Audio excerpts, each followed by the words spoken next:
Hello বন্ধুরা, আসসালামু আলাইকুম। তো ফাইনালি রিয়ার বিয়ে ঠিক হয়ে গেল। আখি আর রিয়া মিলে কিন্তু দুজনে মুন্সিগঞ্জ রওনা দিয়েছে। তোমরা কিন্তু এই জায়গাটা দেখলে চিনতে পারবা, কারণ এই জায়গাটা কার কার পরিচিত আছে তারা দেখলেই কিন্তু চিনে ফেলবা। আখি আর রিয়া এখন কোথায় যাচ্ছে? আখি কিন্তু বলেছে যে রিয়া বিয়ের অনুষ্ঠান কিন্তু গ্রামেই হবে, মানে মুন্সিগঞ্জ অনেক ধুমধামের সাথে কিন্তু রিয়ার বিয়ের অনুষ্ঠান হবে। তো রিয়া আর আখি কিন্তু সবসময় একসঙ্গেই থাকতো। তো রিয়ার বিয়ে হয়ে গেলে কিন্তু আখি অনেক একা হয়ে যাবে।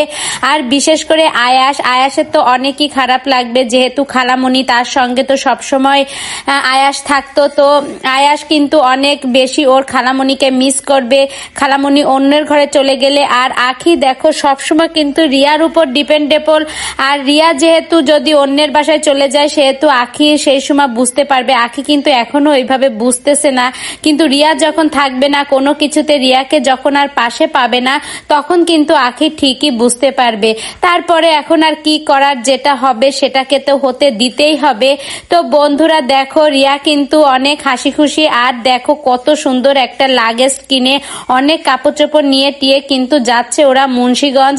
আর এই অনুষ্ঠান সবকিছুই কিন্তু মুন্সিগঞ্জে অ্যারেঞ্জমেন্ট করা হচ্ছে। তো তোমরা সকল ভিডিও পেতে আমার চ্যানেলের সঙ্গেই থাকবা।